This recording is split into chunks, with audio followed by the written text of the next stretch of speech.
Vadim Zalin wrote that the world is full of pendulums, not the kind that swing on a clock, but the kind that swing in the human mind.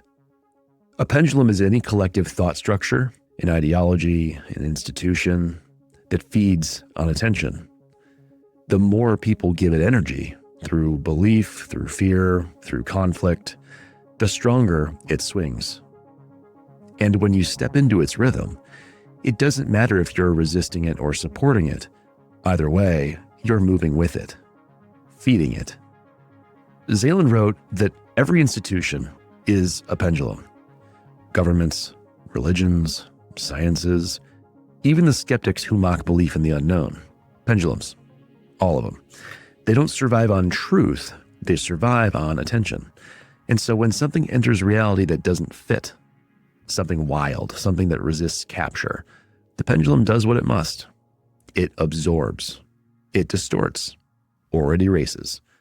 Because a pendulum cannot allow anomaly. Anomaly is unpredictable. It won't swing in rhythm. It refuses to be harnessed. And if too many people see it clearly, the pendulum loses its power. This episode is about that dynamic, the ways institutions maintain their pendulum swing.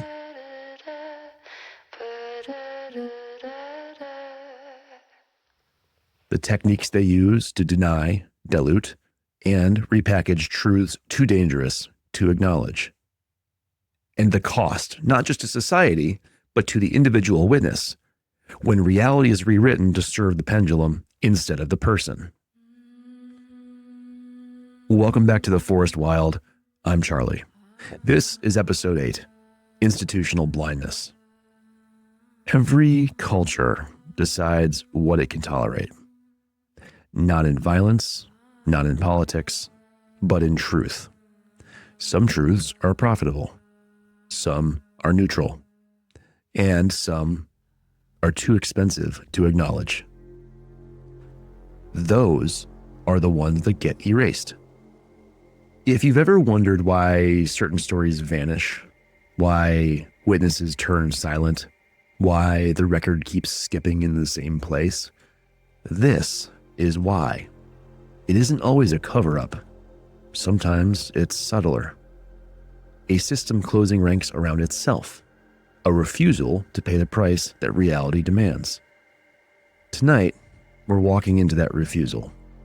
We're following the sound of denial as it echoes through courtrooms, classrooms, government offices, and finally, into the human heart. Today, we're entering the places where truth goes to be quarantined. The hallways of polite disbelief. The buildings where nothing strange ever happens. Officially. So envision this. Let's say it happens.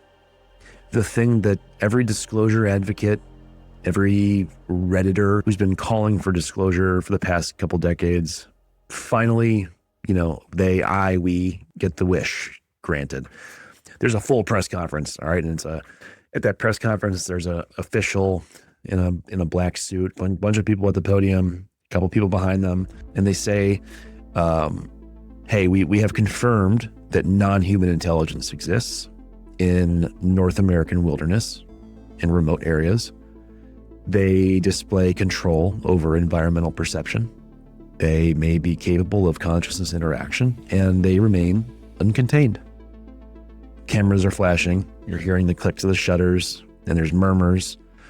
And the dude, whoever's giving the conference, says, we don't currently understand their origin, their intent, or their limitations.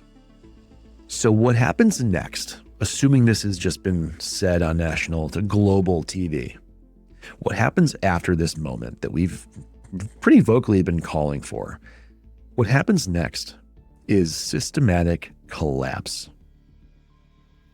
Not right away, but it's the collapse of orientation.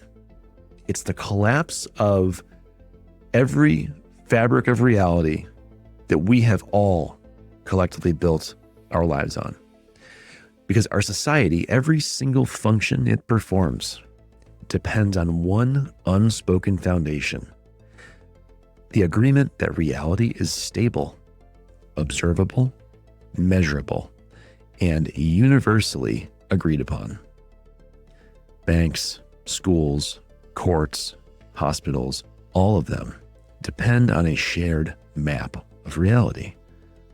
And this announcement rips that map in half.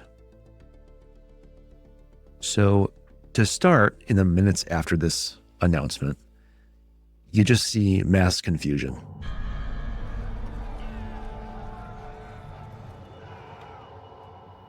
People sitting in their cars, unable to start their cars, teachers in front of their classrooms, speechless. 1,000 glitches in reality happening every second. Because when the underlying assumption of we understand the world, generally, that thing that we've agreed on collectively, when that dies, it takes everything with it. Hey, thanks for coming to the press conference. It turns out the way that we thought the world was is not that way, and it's going to change everybody's worldviews all at once, right now, immediately. Now, no world leader is ever going to admit that the economy runs primarily on ontological stability, but it does. And that is why disclosure doesn't happen. Not because the truth is too strange. I mean, it is, but not because of that. It's because the system is too fragile. And the people running it know that. They're not lying to you. They're protecting the only version of reality that keeps the lights on. When they're questioned about metaphysical or paranormal or supernatural type things, when they say, we have no information about that, what they mean is, we can't afford to build a world where that's true. Here's the thing about science. It's not built to see what doesn't want to be seen. And that's not a flaw, it's a feature. Science was designed to study what shows up predictably, what can be measured, observed, duplicated, published. And that means it cannot recognize the very thing these phenomena are, which is nonlinear, selective, participatory. These beings aren't indifferent to observation. They respond to it, which breaks the machine. Science requires the observer to be irrelevant, neutral, expendable. But these beings aren't responding to equipment. They're responding to you, your state, your story, your consciousness. That's not science's fault. That's its perimeter. Now think about what that means in practice. Let's say a wildlife biologist has an encounter, something impossible, something unmistakably not a bear. They don't get a medal, they don't get a grant, they get silence. Maybe a revoked tenure track, maybe a private phone call from their department chair suggesting they take a little time off. Because it's not about that they found something weird in nature. They threatened the trustworthiness of the entire structure by admitting it. Science can explore a phenomenon, but it cannot metabolize one that watches it back. And this one does. Which means there's no replication, no consistency, no grant money, and no publication. And worst of all, no career. So the data doesn't go away. It just gets buried under the weight of the professional lives it would cost to dig it up. It is natural to want proof. We're taught from childhood that if something is real, you can show it, photograph it, record it. But what happens when the act of documenting it becomes an act of perceived violence? There's a pattern among experiencers. The more overt the attempt to capture these beings, either their images or actual themselves, either night vision, trail cams, traps, drone flyovers, whatever, the less responsive, the more elusive, the more withdrawn the phenomenon becomes. It's like a withdrawal, like a complete abandonment. It's like the attempt to document severs the very condition that made the event possible in the first place. It doesn't seem like contact is transactional. It's relational. And when you approach the encounter like a thief, trying to steal an image, a sound, a shape, a video, those doors close, not out of punishment, but out of protocol, tacit agreement that you see me because you are open, not because you hunted me. And when that agreement is violated by monetization, commoditization, exhibition, or spectacle, the phenomenon doesn't retaliate. It recedes. That's why the best footage is always accidental. That's why the people who have the most profound encounters are the least eager to share them, because it knows. The moment you reduce the encounter to content, you've already misunderstood it. That's why we don't bring on guests to show blurry trail cam footage. If somebody came up to your windows in your house and are looking through while you're having dinner, what would your response be? We're not here to extract. We're here to attend. We're here to join. We're here to learn. There's an intelligence here that withdraws under the gaze of commodification, and that tells us more about its sentience than any piece of footage ever could.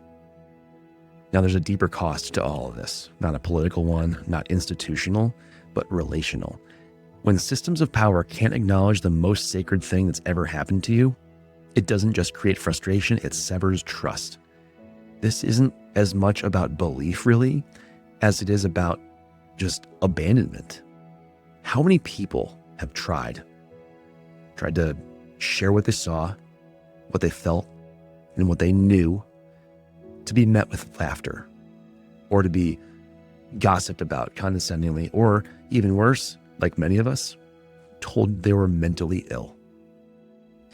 That fracture is traumatic, and it doesn't heal easily. It doesn't just affect the belief in institutions, it bleeds into everything.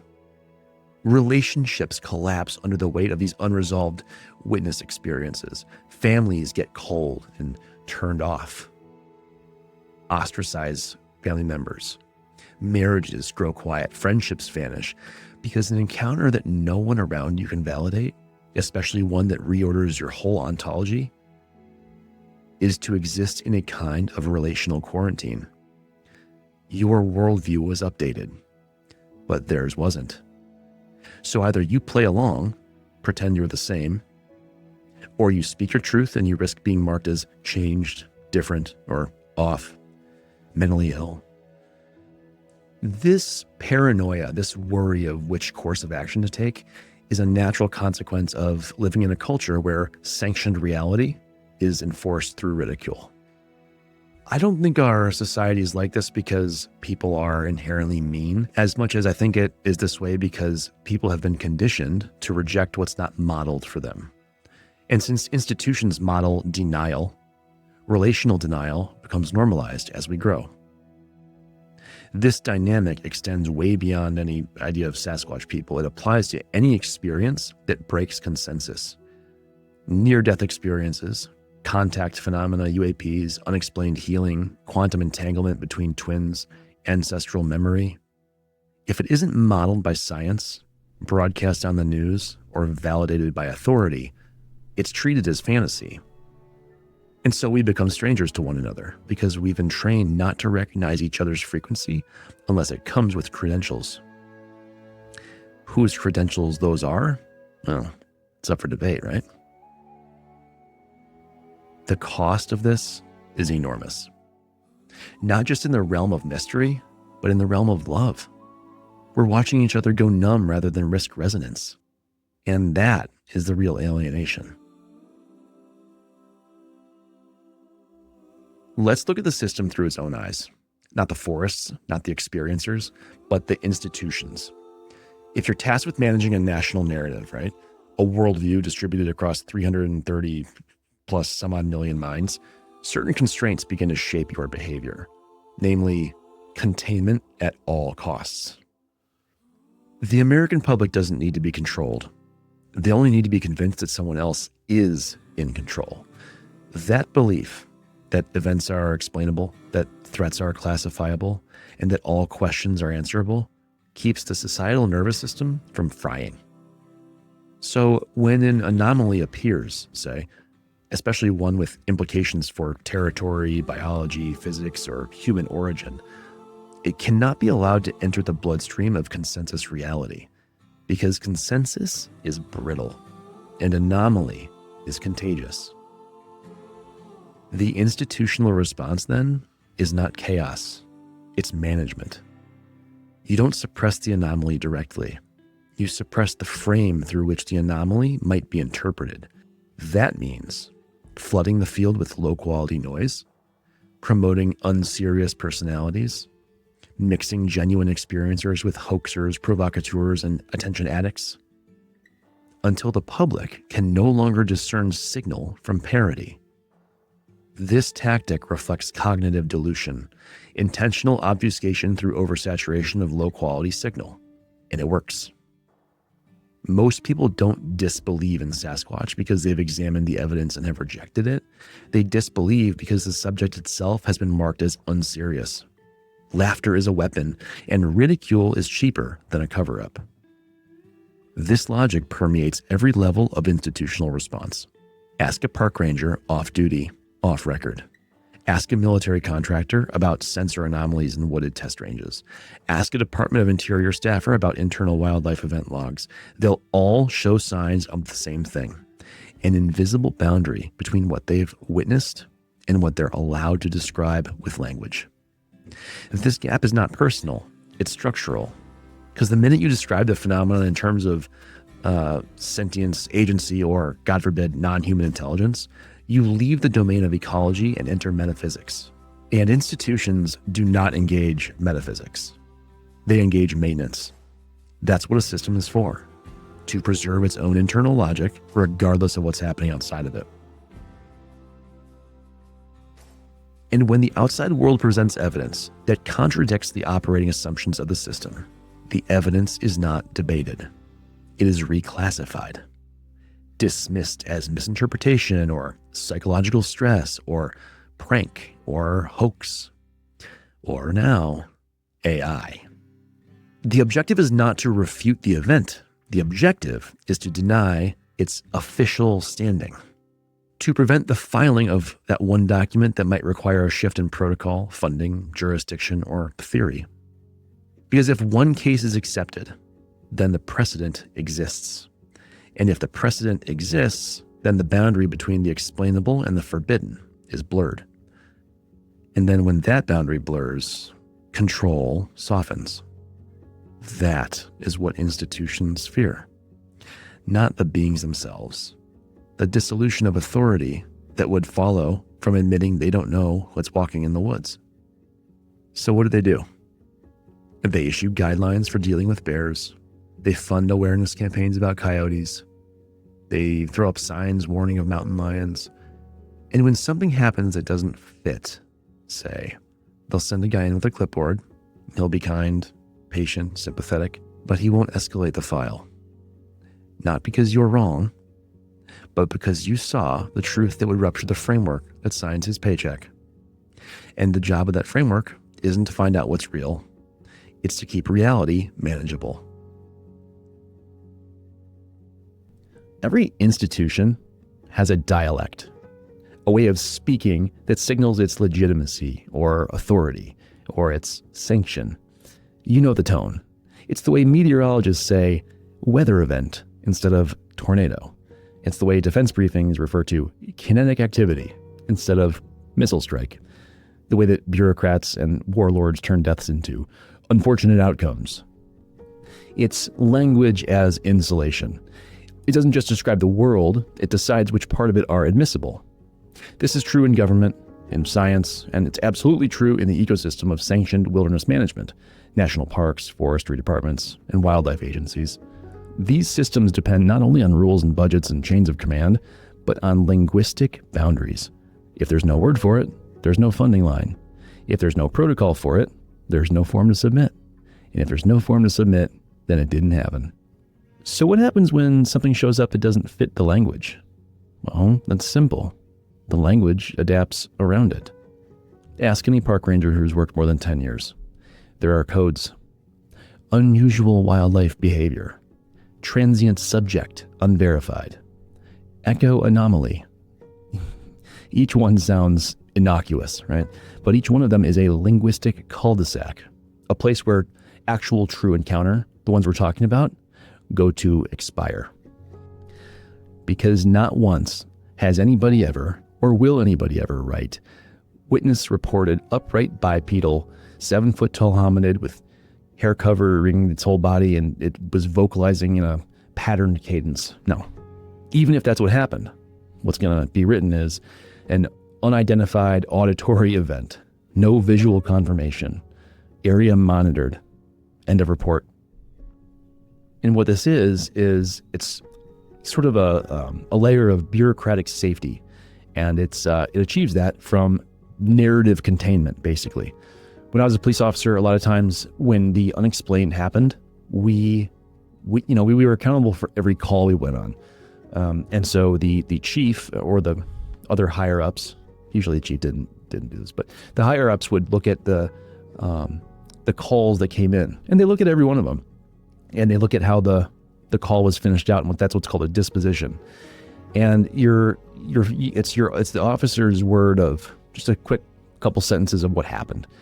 And you have to be really careful because that's now public record. So you have to be really careful about, do you want to write something that it reflects the situation accurately, but doesn't raise the eyebrows of a superior who's going to say, like, why didn't you investigate this further?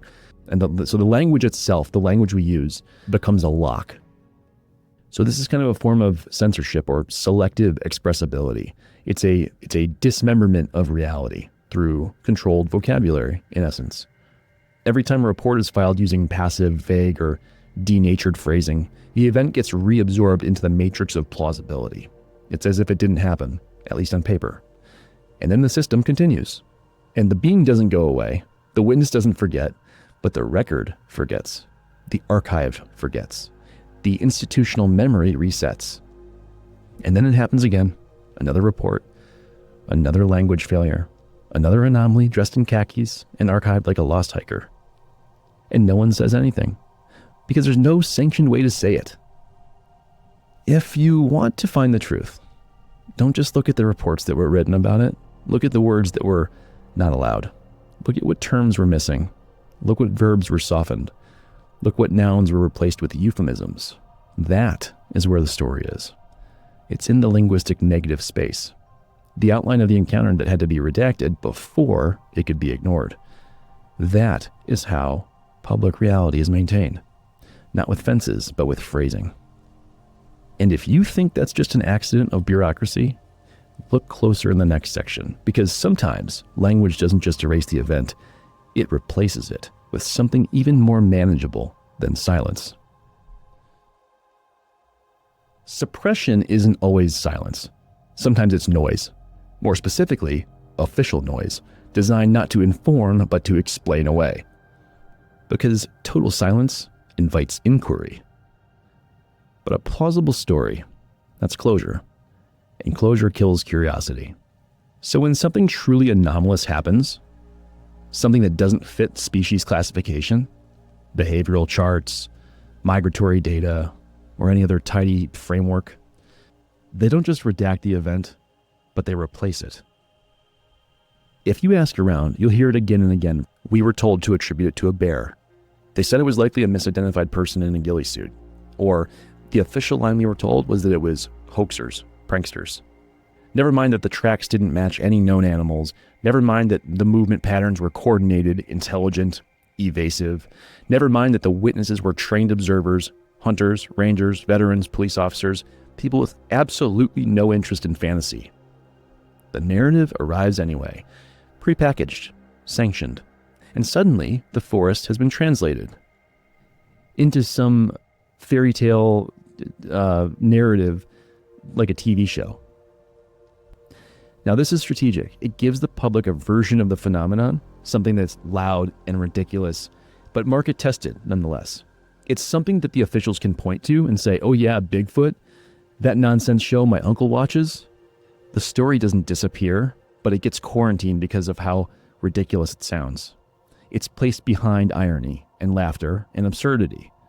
So when the real thing steps out into somebody's field of perception, when it changes their entire reality in a single breath, they won't run into a ranger. They'll stay quiet. Because they've already seen how the story is treated, how it gets processed and packaged and performed. And nobody in this world wants their incredible or confusing or traumatic experience to be treated like a episode of drama TV.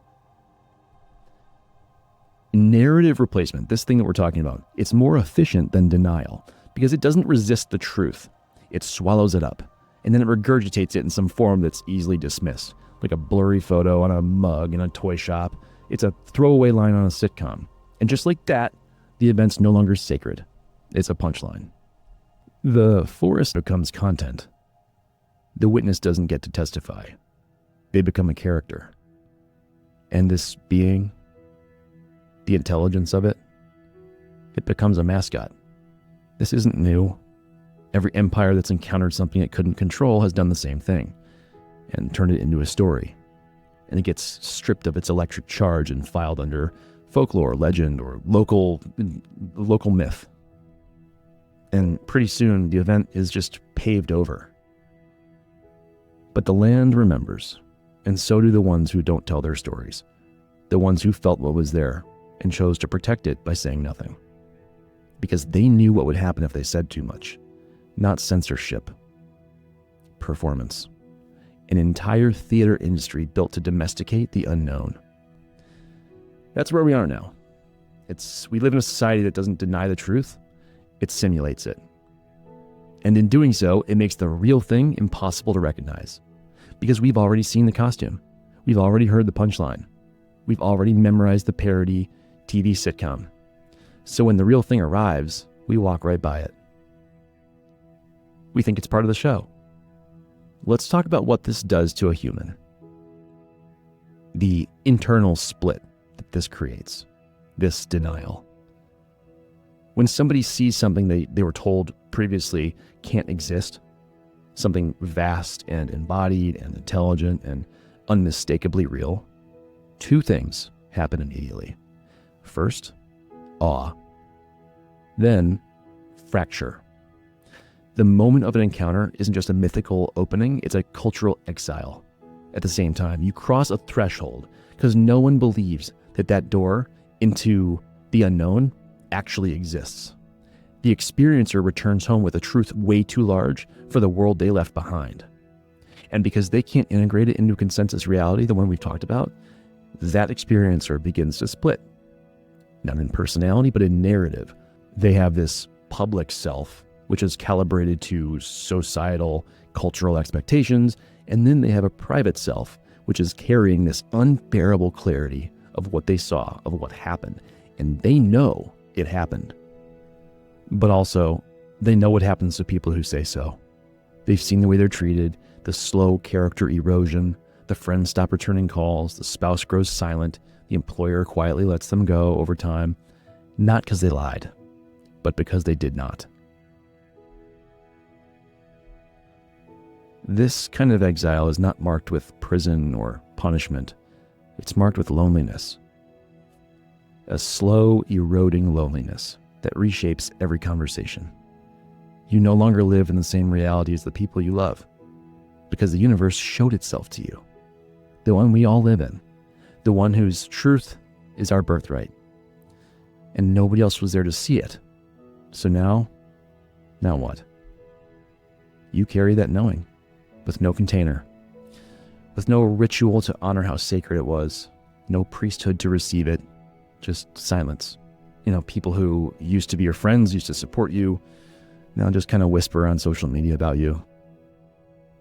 Message boards, anonymous posts, 4chan midnight interviews with their voice shifted in pitch and their face blurred.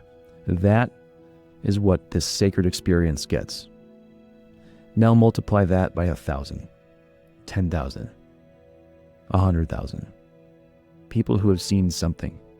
People who have heard the vocalizations, smelled that rich, thick ozone smell, watched the forest grow eyes. And then each of them was told, directly or indirectly, that didn't happen. You must have been tired. You imagined it. You are crazy. Well, they're not crazy. They're disoriented. Because the world didn't end, but it never fit again. And that's a harder thing to grieve. Because there's no body to mourn. You can mourn language. You mourn trust you used to have with people. You mourn the version of yourself that used to believe everyone was playing by the same rules of reality. That version never comes back. So you learn to keep your mouth shut. You learn to smile when people joke about Bigfoot. You learn to pretend that the firelight is warm enough for you to be here. But it's not anymore. Because you've seen the forest change its shape. You've seen the way it breathes. You've locked eyes with something that didn't run from you. And the silence after that was its own unique kind of death. But we've finally gotten to the point of this podcast where I'm ready to reveal to you what I propose. And it's my answer to that inner dying or grieving, that ending that happens when we have an experience. It's my call to action for anybody who wants to alchemize their experience in this community that we're building. So in order to kind of introduce this, let's imagine something together. You have seen something. You saw it. You had your experience moment. And no institution came to claim it and identify it. No scientist or park ranger or cleric. Just you, the forest, and the being that stood in front of you. What now? Because the world didn't end. You're here listening to this. You didn't break. No alarm sounded. Well, something in you, though, did break. But now it's rebuilding. Not the same, but stronger. This is where the relational witness begins. See, in the absence of official recognition, something really surprising happens. You become your own authority, not in an egotistic sense, but in orientation. You stop looking for verification from systems that have already shown you they can't metabolize it. That verification or validation would never come from the organizations where we're looking for it. You stop trying to hand your experience over to them for analysis. You start tending to it. Start living with it. Not like a wound, but like a birth. Relational witness doesn't just mean you saw something. It means you're now in relationship with what you saw. It lives in your memory differently now. It speaks in dreams. It alters your intuition for sure. It changes what you notice and what you no longer ignore. It invites you to behave as if the encounter were still happening. Because it is.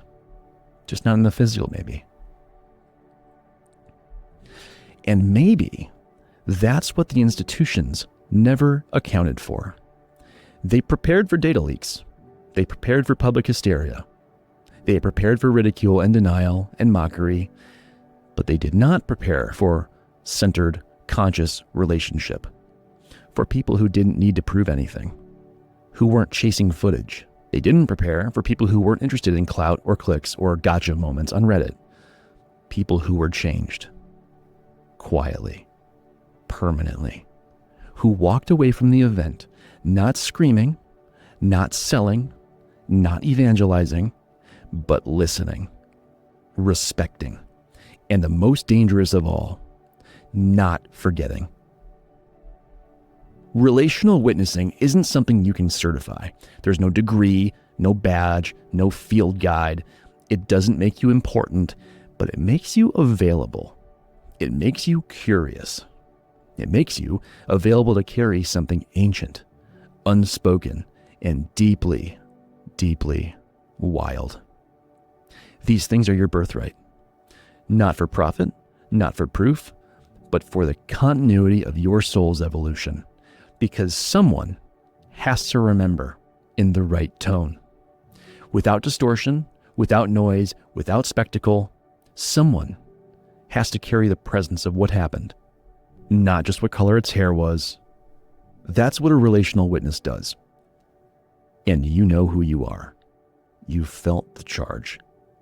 You've stopped in your tracks in the middle of nowhere and you knew it was close. That's attunement. It's the you tuning your frequency to what you know in your body to be true. Here's the thing I realized that maybe surprised me more than anything. You don't need an institution to grant you authority over your experience. That was never the point. Institutions were never and will never be built for this. You know what was? You were built for this. The story doesn't need a handler. It needs a home. And it found one in you. So what have we learned here? That institutions aren't neutral. The silence isn't absence, it's a signal. Language is a gatekeeper. And witnesses are everywhere. Quiet, awake, undismissed. And you can hear them if you know what to listen for. The way they pause when somebody jokes about Bigfoot. The way they scan the tree line a little longer than necessary. The way they seem to be waiting, not for proof, but for a moment. Because they've already had theirs. And they don't want to disturb it with too many words. Or maybe that's just me. This episode didn't intend to prove anything, but I intended it to reveal what prevents proof. And ultimately, it's ourselves. I intended this episode to reveal what replaces it when systems fail. Because systems have failed already. They weren't built to house a mystery like the one that you experience and will probably experience again. They were built to domesticate that mystery, to clip its feathers, fit it into files, contort it, and sell it as a myth. But the real thing, what you already know to be true, doesn't care about containment. Truth cannot be contained. The real thing moves, listens, it selects. And lately, it's been choosing people who don't wear badges or carry grants or publish in journals. You and I know that's true. It chose you. It was the right timing to be a bridge, to be a liaison. And to me, part of being a liaison is recognizing our equal nature among everybody. Just because maybe you or I have a different set of tools to be a bridge than others might, doesn't necessarily mean that we need to go get up on stage somewhere or, write a book right away. But if you're hearing this and something in you is stirring, like, okay, there might be a way to sit with this that honors how sacred this is, instead of trying to get someone to give me a thumbs up or a validation. Being recognized by some authority that was never prepared to do it. You're already a part of this. The shift isn't coming. There's no big event, no big reveal at a podium with a seal on it. The shift is already here. The forest wild is a transmission. It's a breadcrumb trail for those who have already left the trail. We're not here to make you believe in anything. We're here to honor the ones who already do. And the ones who don't just believe, but remember. And if remembering is part of what this phenomenon is, then the task is not detection, it's restoration. Of memory, of reverence, of relationship. Next time we'll go deeper into the field. Not geographically, but spiritually. We'll talk about how the encounter changes you. We'll explore the rituals of repair, the codes of contact, and the possibility that the forest is not a place. It's an intelligence calling us back. But not everybody can hear it. I get it. Some are still waiting for proof. Somebody wants to see that politician up at the podium. That's just never going to be for us, gang. And it's a sad, scary thing that, censorship is a method used to quiet people. I'm not going to fight that on here. We're going to have to use some big terms sometimes, and that is what it is. The goal is not to change the world or wake anybody up. The goal is to provide a community and a home for people who have had experiences that nobody else will recognize. I'm so glad you're here, and I've been having so much fun connecting with some of you, and we're at the beginning of a very long, very healthy journey together. A lot of us have been on this journey since we were young. I know it can be scary, but this is a safe environment to open up and share our experiences together, even if it's right now just me on here opening up about what these beings might be. So if you are somebody who has an experience that you'd like to share I would love for you to leave a comment, let me know, and I look forward to meeting you if you're willing to jump on here with me. This was The Forest Wild. I'm Charlie. I'll see you next time.